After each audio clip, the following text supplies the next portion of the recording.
joy and bliss, that confidence, that warmth we feel like we can never miss.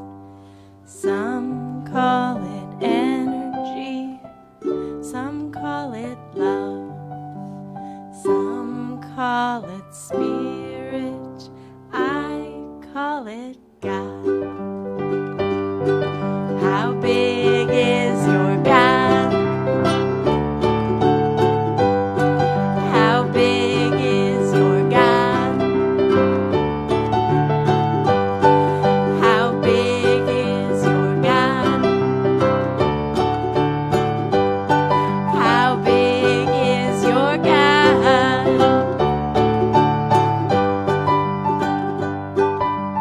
Here we all know that thoughts are things. Whatever you're thinking, well, that's what life will bring. What joy can you imagine? How much can you conceive? You can have all that and more. Just let yourself believe. How big is your God? How big is your God? How big is your God? How big is your God? Do you allow yourself to bloom like a flower? Or are you scared of your own power? It is always waiting, yeah, it's right there for you. All you've got to do is let it come through. How big is your God? How big is your God? How big is your God? How big is your God?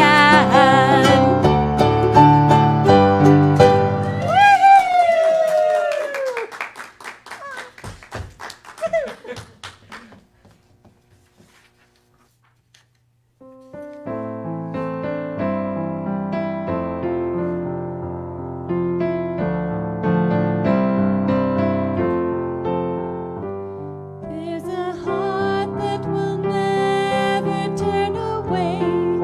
There's a love that I know is here to stay.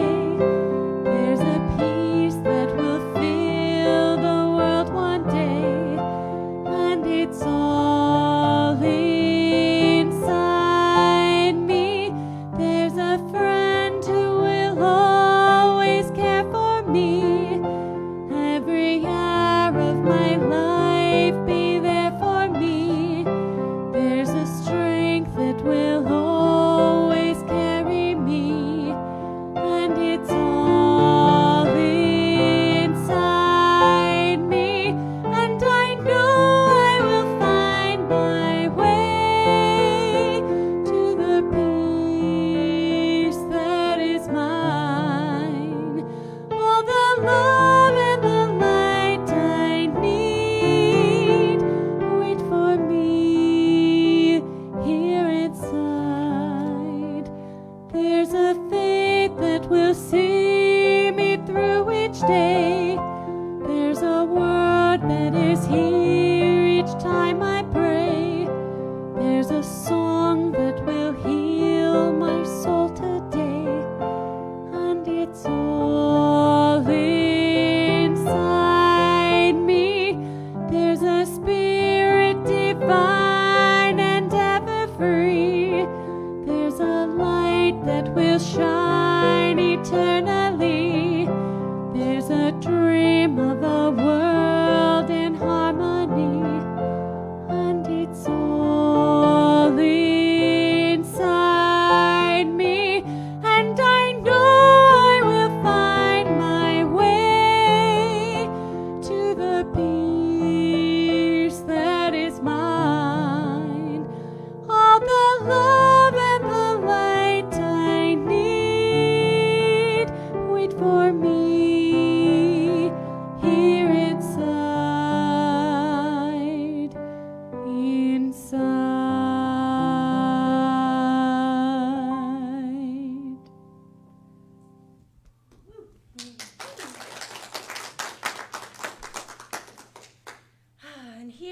inside this building in this moment, with every person tuning in, every person here, I am just so grateful for this oneness, this connection that we all get to revel in, we all get to feel and enjoy, we all get to grow from. Knowing that here today, the perfect message unfolds for each of us to carry out into the world. The perfect feelings of love, of oneness, they plant themselves in our hearts and grow into beautiful flowers of joy, of kindness, of gratitude. Thank you for this moment, for this day. I let it be perfect as it is meant to. And so it is. And so it is. And now for the wonderful, wonderful ceremony in which we offer, we honor all teachings and all spiritual teachers. Our candlelighter this morning is Judy. Where's Judy? Judy! Woohoo! You lost me, right? He did. Quick, someone find Judy. Not that easy. Well, we're all grateful for that. And so, let us begin. The Tao, honoring the universal path of harmony and equilibrium, the natural way. Shamanic traditions, honoring the beliefs and practices of all indigenous people, the way of pristine spirituality. Hinduism, honoring the path of knowledge, action, and devotion.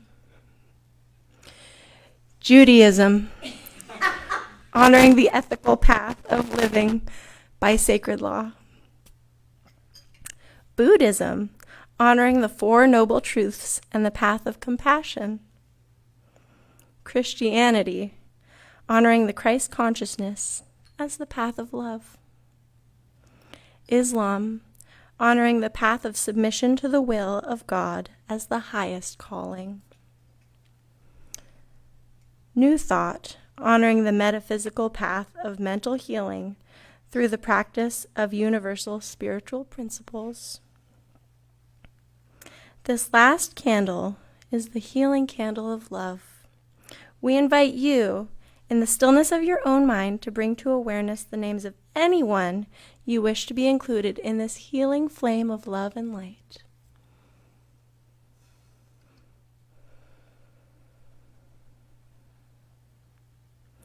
Now that our flames of faith are fully lit, we move forward into our celebration, realizing and reaffirming that all paths lead to God. Yes. And we give a special thanks to Judy. Woo! Very impressive, very impressive. And now, with such zest and fervor, we read our purpose, vision, and mission statements. Best part of the day. So, what's our purpose? What's our reason for being? We awaken and inspire love and oneness. What's our vision? What do we want to create or become? We are an empowered, uplifting, inclusive community. And our mission, how are we going to do this? We teach spiritual transformation with grace and joy. Yes, we prove it as we say it. I just love that. Right, and now our sacred reading for today comes from June's Science of Mind magazine. This is by Reverend Dr. David Alt. Change! This word appeared on the wall poster next to my bed, where I participated in a silent retreat in 2020. The first and last letter of the word were much larger than the four middle letters, forming a word within a word, hang. There, inside the most common description of life's fluidity, was also its common cause of suffering, resistance to a natural order. I succumbed to using the poster as a partner in my reflections and asked it directly, "What do you want me to know?" Remember the nature of growth, To grow, you must outgrow. Molting or shedding happens naturally in the animal kingdom, enabling a better vision of the animal to come forth. Coaching isn't needed for the snake to shed its skin. The impulse is natural instinct, divine design. What are you ready to shed in your life? And now back to music.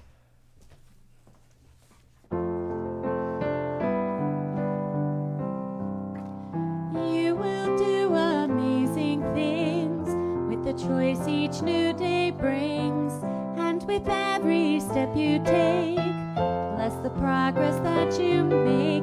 Reason you live is found in every gift you give. Love your life, love your dreams. You will do amazing things. Amazing, amazing. You will do amazing things. Amazing, amazing. You will do amazing things.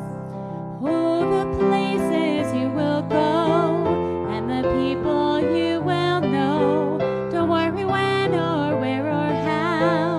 You don't have to know that now. You're on the right track.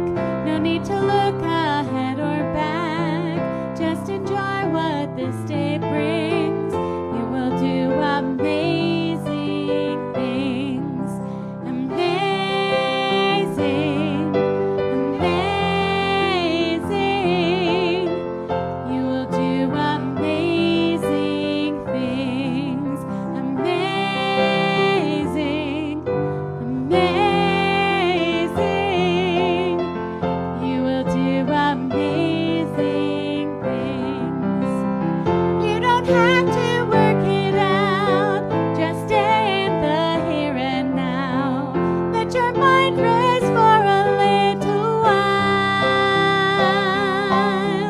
Sometimes deepest answers come when you're out there having fun. So close your eyes and take a breath and smile.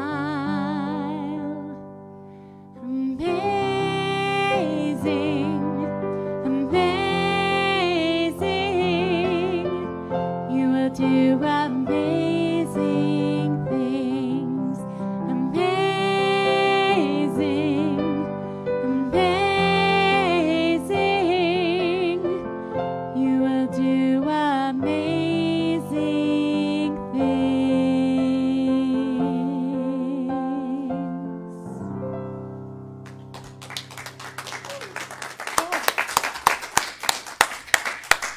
That was heavy. All right. All right, sorry, just a second.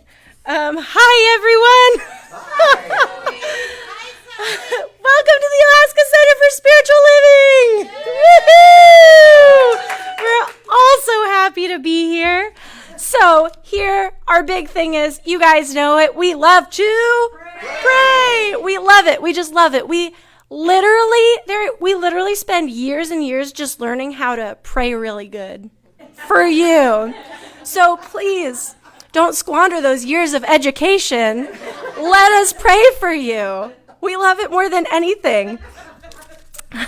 And starting next Sunday, we'll get to pray for you in person.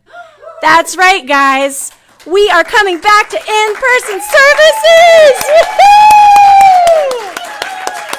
Wow. How good does that feel? My God, you guys, we made it. We made it. Woo. All right. We for this time, we won't be offering children's Sunday school or after-service hospitality. But honestly, if there's not treats afterward, the kids won't want to come anyway. So there's also Facebook Live still being offered for those of you who just want to stay in your pajamas for the service. Super fair, too. We've also got Visioning for Inner Peace this Wednesday. That's this Wednesday, coming right up. You can call the number on the screen and the access number. I won't bore you with reciting it all because you'll forget it right away. But it's on there. It's a group process, and everyone's welcome. You guys, visioning feels good. It feels really good. So if you want a little boost on Wednesday, join that. Also, we really need volunteers for our sound team. I don't know if you guys know this, but our sound team actually makes all this possible. So if you want to be regarded as like, you know, the god of the center, right? We're all gods, but the sound team really is bringing it together. So if you want that little boost too, please email the office. All right. And now for a fun new thing we're doing, the minister's moment. Woohoo! For our minister. We decided to incorporate this. It's a time for me to articulate to the congregation some of the things that are going on. Sometimes they're business things. It can be almost anything. But today, I want to take the minister's moment to take a moment of silence in order to honor all of those who have made the ultimate sacrifice in order for us to enjoy the freedoms that we enjoy today. Those who gave their lives so that we can argue about mask and not mask and social distancing and vaccinations or not. They gave up everything so that we have the freedom to disagree. So let's just take a moment.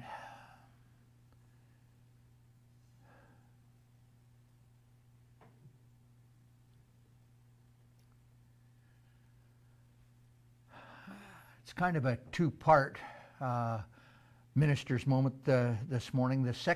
Actually it's a three-part. The second part is titled, Do You Have a Will? Now I'm not talking about the will, the desire to do something. Instead, rather, do you have a last will and testament? Now, I was going through some of my slides, as you know. First week of June, I head out to Western Alaska and go fly fishing. And looking through some of my old slides, I came across one, and it occurred to me that it might be appropriate to ask the congregation if you have a last will and testament. And if you do not have one yet, I would urge you to get that done, prepare one, and I would further ask that you would very prayerfully and carefully consider naming the Alaska Center for Spiritual Living in your last will and testament. And if you already have one, if you would consider revising it to include us in your giving after you leave this plane. And speaking of leaving, I don't want this day to go by without acknowledging Zoe and all that she brings to our center and to each and every one of us. As you may know, Zoe is going to be leaving us. She is going back east to further her education, and who knows where that all will take her.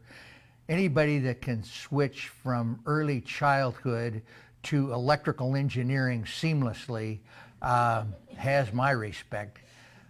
I didn't know what to say on this, so what I had written down was, fare thee well, Zoe. We wish you nothing but the best. And even though we may be separated by half a continent, we may be thousands and thousands of miles physically apart, we can never be separate. For you, my dear, are part of us, and we are part of you, and this can never be broken. And we look forward to the times when you come back to Alaska and visit us. And what a perfect day this is. This is absolutely Zoe, this day. From our prayer before the service to bless this service, and she flung it out to the universe. She said she spent 4 years, learning how to pray, and she throws all that out the window every day. And she approaches prayer from the depth of her soul. We will miss you. So thank you, Zoe, for all of everything, and fare thee well. And now, I believe we have... Play a song. Would you get up and do special music? Oh, man. Oh, wow. It's going to be a pretty long intro while I pull myself back together, so. Oh, man, sorry, I just need a second. We love you, Zoe. Whew. love you, I love you guys. I'm going to start all over again. Whew, okay, we're good. Let's play some music. I am going to do a long intro, though. This will be a second.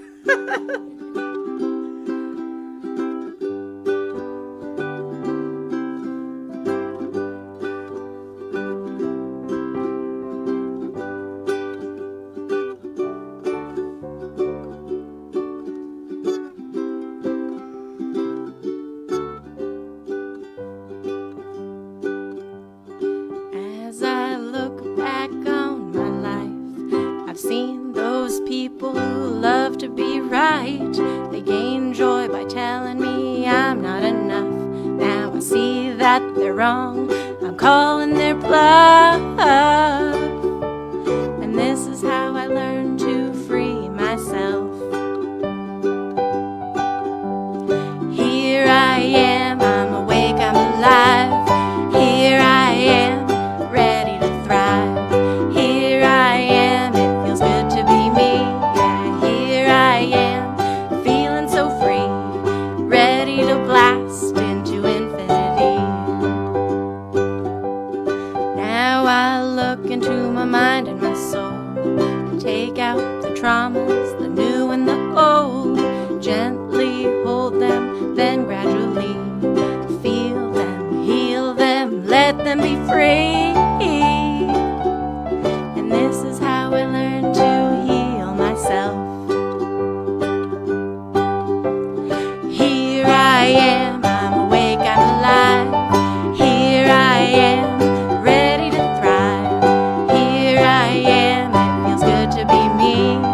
Here I am, and I'm feeling so free, ready to blast into infinity. Now I've let new relationships form, healthy people I love, making my heart all warm. See how they live and they love me this way. Take notes and learn to love myself the same way. And this is how I learned to love myself. Here I am, I'm awake, I'm alive. Here I am, ready to thrive. Here I am, it feels good to be me. Here I am, feeling so free, ready to blast into infinity. Now I risk it all, follow my heart and I trust in my soul. Aim my goals high as I start to sing, realize I can do anything. And this is how I learned to believe in myself. Here I am, awake and alive. Here I am, and I'm ready to thrive. Here I am, it's good to be me. Here I am, and I'm feeling so free, ready to blast into infinity. Thank you, God, I'm finally free.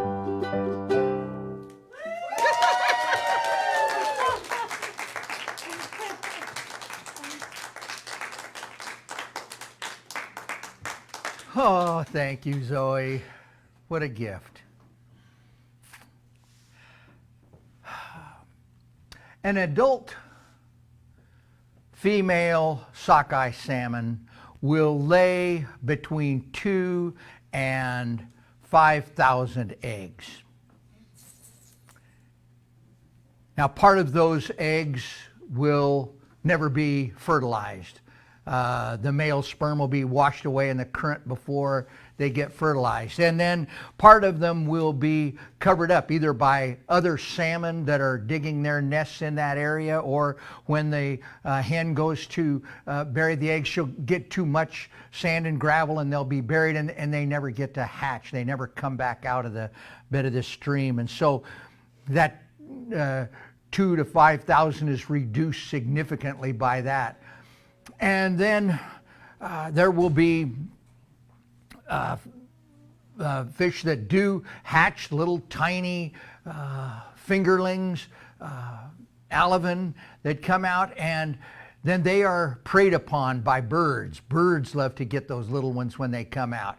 And then other fish, trout and char, feed on both the eggs and the small fish when they come out. And then the small fish, these little fry, migrate to a lake.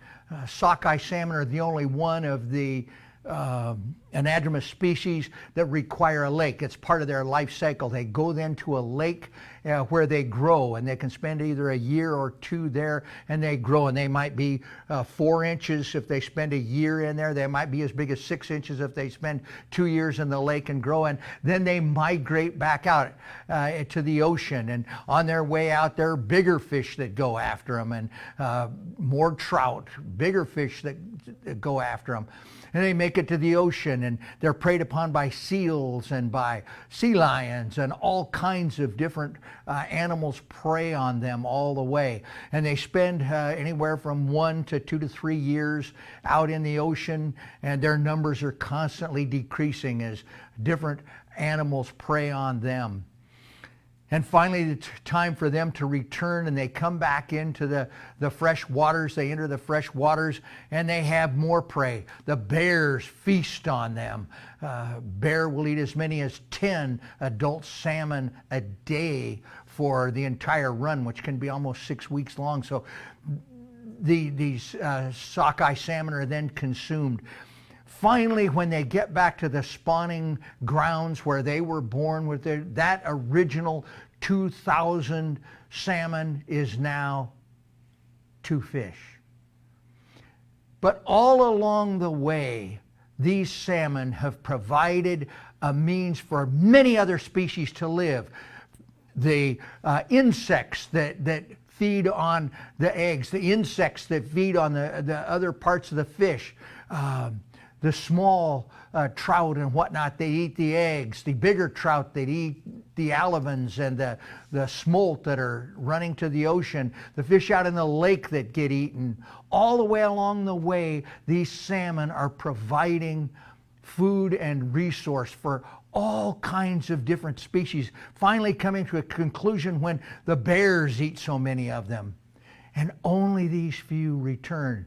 And then after they spawn, the salmon die and they rot on the banks, and the nutrition goes back into the earth. Once again, starting this inevitable cycle, this magnificent thing. We couldn't have planned anything that intricate for so many different species, so many different things to all come together in this perfect harmony that we have, that we know as the sockeye salmon. Well, good morning. Welcome to the Alaska Center for Spiritual Living. Oh, this is so good. We're kind of practicing today for next week on our great reopening. It'll be good to have everyone back again. I think we've got everything ironed out. We've got a few wrinkles, of course, but we're slowly getting there, and we'll be ready for next week, and we hope to see many of you next week. The title of my talk today is Sockeye Fry. And my 3 points. First, I'm going to read a letter, parts of a letter, that was written to Ernest Holmes in 1951. Second point is I'm going to talk about how our thoughts, attitudes, and belief can affect others. And finally, we can overcome the obstacles and challenges in our lives. So I'll start with this letter. This was delivered by Dr. Ernest Holmes in a talk that he gave on May 13th, 1951, and he's reading from a letter that he received from a congregant. Dear Mr. Holmes, one dreary day, gray Sunday afternoon last autumn, I felt that I had reached a new low in frustration, worry, and despair. My husband was insecure and anxious. Lacking confidence, he had tried 4 times after 4 years of college and 12 years of night study to pass the state CPA examination. Some sense of failure, some deep feeling of insecurity, much of it based on his inability to pass this exam, had caught him in a vicious circle of defeat. Well, I sat there idly racking my brain for some idea, some way that we could take, some method of helping him. And I was switching the radio station from station to station when suddenly I heard, well, you know this all too well, there's a power for good in this universe greater than us all, and you can use it. Well, I listened, comforted at first, relieved, and then suddenly exalted. A great feeling broke over me, not so much a realization of something new, but a recognition of something that I had always known, which I had never quite called by its right name. And I think back to my experience the first time that I came to a center like this, and that was exactly the way I felt. It wasn't so much that I was getting a new teaching or something that was new to me. Instead, it was, wow, that's it. That's what I think. It was something that I shared. It was something that was deeper than that. And that's exactly what she felt as well. It's just that Ernest Holmes had such a wonderful way of giving voice to it and putting it into words that I could feel. From then on, I seemed to change. I hope that if possible, I could find a way for myself, and my husband might also find a way in his. I started going to your church, and when I could not go, I listened on Sunday afternoons. I prayed that he would begin to feel what I was just beginning to experience. I found that a word here, a word there seemed to stick in his mind, and I began to see the burden lifting from his shoulders. Instead of taking the next examination after several months of financial deprivement, off work for study, he simply walked in with no preparation except what he had already accumulated over the years, and with a, well, what can I lose attitude.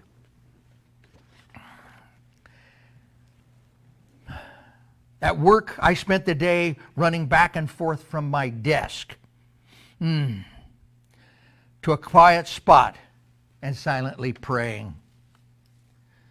Well, tonight, Dr. Holmes, as I walked into the door of our home, my husband held out a trembling hand, and in it was a paper that said he had finally passed the state board.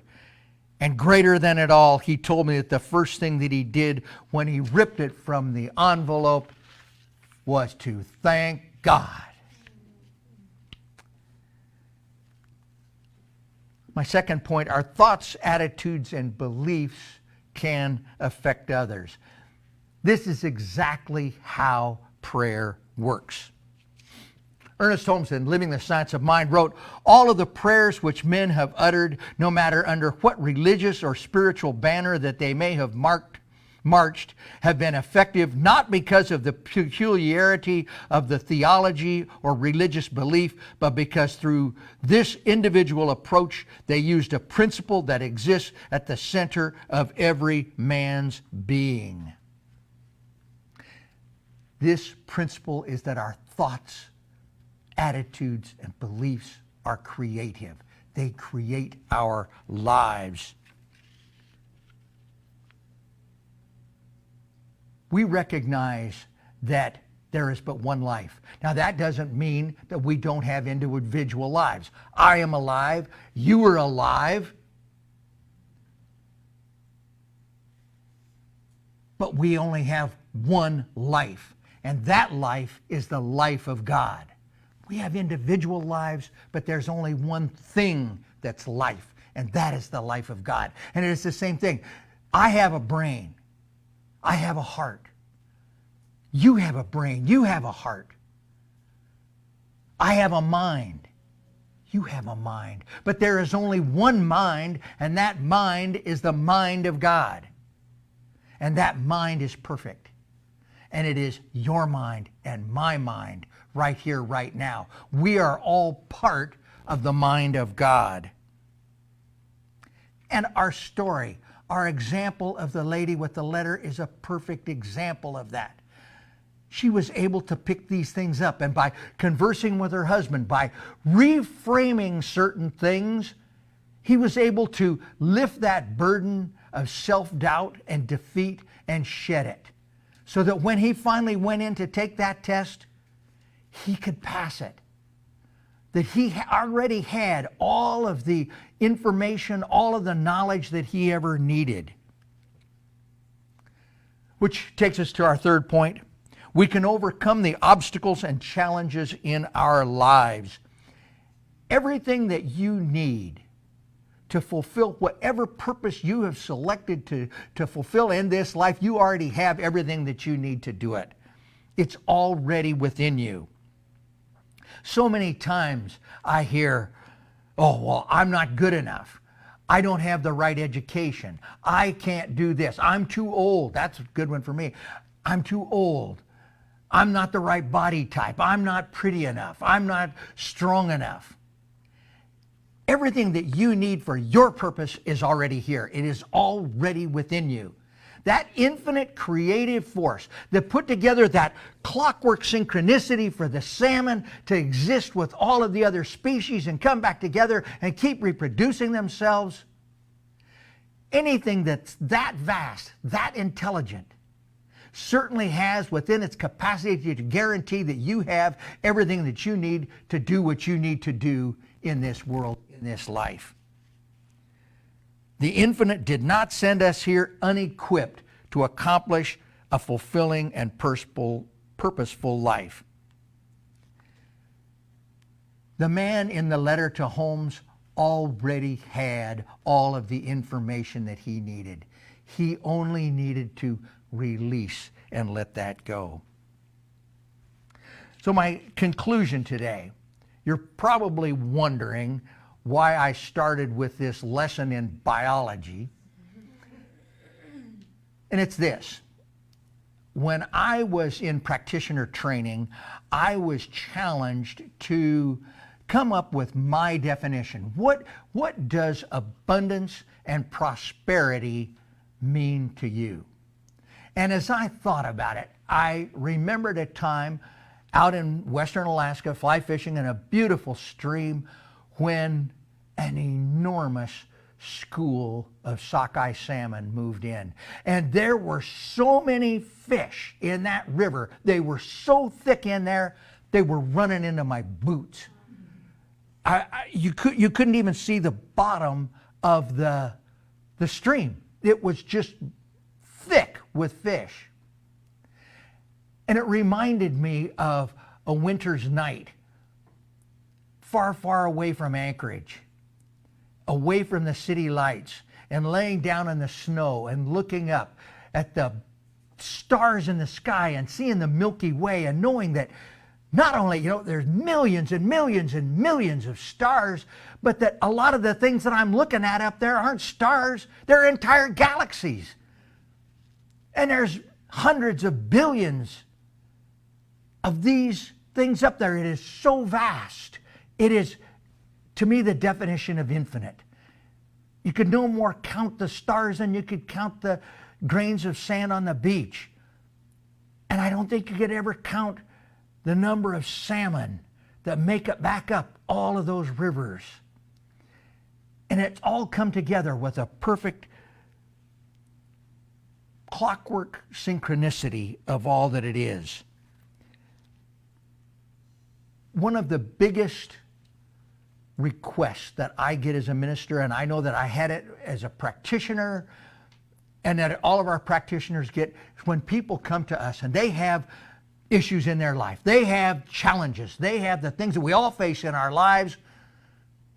One of the biggest ones is money and prosperity. And it all comes back to a feeling of lack and limitation. There isn't enough. And I need to cheat the other guy, elbow my way to the front so that I can get my share of whatever it is. That there is only so much good in the world. And I need to make sure that I get my fair share of it. When in reality, that perfect synchronicity, that abundance, that Milky Way, that run of salmon is there for all of us. And there's plenty for every one of us. There's plenty for the bears. There's plenty for the trout. And there's still plenty to return to that stream and start the cycle over again. And it is in this knowing that we live in an abundant universe. And we can set aside the appearance of not enough. And we can stand on a higher truth. And that higher truth is that we do live in a prosperous and an abundant universe. The symbol for me is that magnificent sockeye salmon and those wonderful little fry. This was part one of a two-part series. Next week we'll talk about sockeye fry part 2. But it is with that understanding of the perfection that is inherent within each and every one of us that I invite my colleagues, the practitioners, and the practitioners who are not licensed. I invite everyone to hold our congregation, our city, our state, our nation, our globe in love and in light. And join me in knowing that there is a bigger truth. That there is indeed a power in the universe, a power for good that is greater than all of us. And we can use it. We use it by awakening and embracing love and oneness. We use it by knowing a higher truth, that there is a power for good. Then it is helping us to pass the exam. It is helping us to make it back to the spawning beds. It is helping us to do all of the things that we need to do in this life to fulfill our life purpose. We know that we encounter troubles along the way. We know that we encounter health issues. But we know that beyond the appearance of disease, there is indeed a pattern of perfection. There is that which is perfect within us. And it is that perfection that we embrace and we heal and we hold. We know that those of us who are challenging the feeling of separation from one another, separation from God, it makes no difference because we are all one. We are all children of the Most High, and we are all beings of love. And even though we may be millions of miles or thousands of miles apart, we can never be truly separate. And we know that we may have disagreements. We may have things that on the appearance that divide us. But in the truth of it is that we are one. We are one with God. And we know that those who are facing the appearance of lack and limitation, that the capital T truth is that there is an abundant universe that is supporting us. And so we just give thanks. We give thanks for our awareness of the power and the presence of God. We give thanks, we let it go, we let it be, and so it is.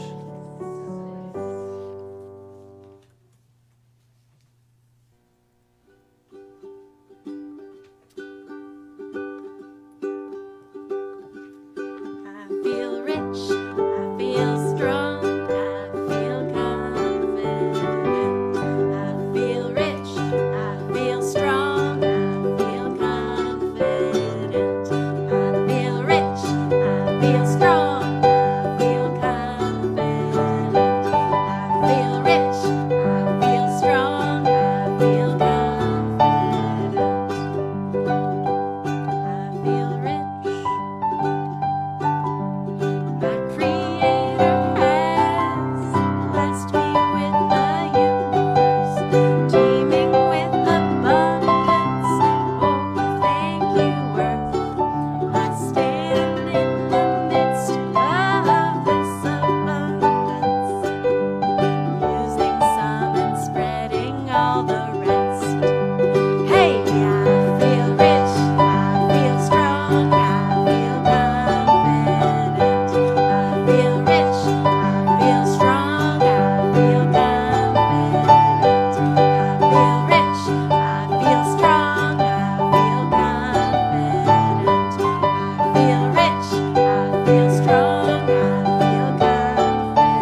wondering how we go from these lofty spiritual principles to driving this down to our daily life. How do we put this to work in our lives? We do it through a suite of spiritual practices, and we have many of them: prayer, meditation, and many others. One of the ones that we do is we honor a thing that's called the law of circulation, and it is that we live in a reciprocal universe. What we put forth into the universe is what comes back to us.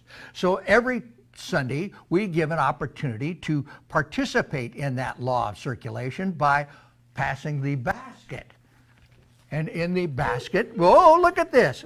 On the 10-foot pole, honoring our social distancing, we have a basket full of affirmations. And so as you have the basket offered to you, feel free to take the affirmation. For those of you who are watching today, we've got Kaleem, Ninetta, Lynn and Marion, Cynthia George, Dana, Judith, Robert, Maureen Van Sickle, Keith Montgomery, and maybe a couple more that fell down. I don't know. And we have people that don't ever enter into the chat room, so we don't know that they're there. They're lurkers.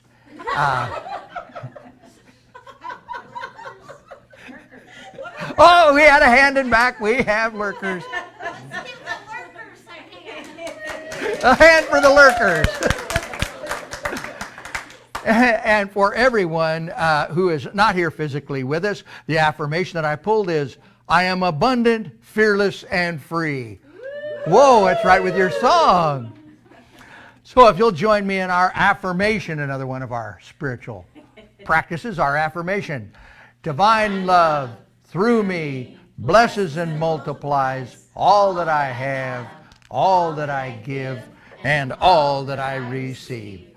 Thank you, God, and so it is.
And now as we revel in this power, this amazing power of today, this amazing power of this moment, of our oneness, of this amazing love we have for one another, for ourselves, we can step into this day full of that amazing wisdom, the infinity of God, of love, of this perfect moment. Thank you, God. I let this be perfect as it is, and so it is. And our affirmation for today, I have everything within me. I have everything within me. To abound in prosperity. To abound in prosperity. To abound in joy. To abound in joy. And to succeed in all I do. And to succeed And so it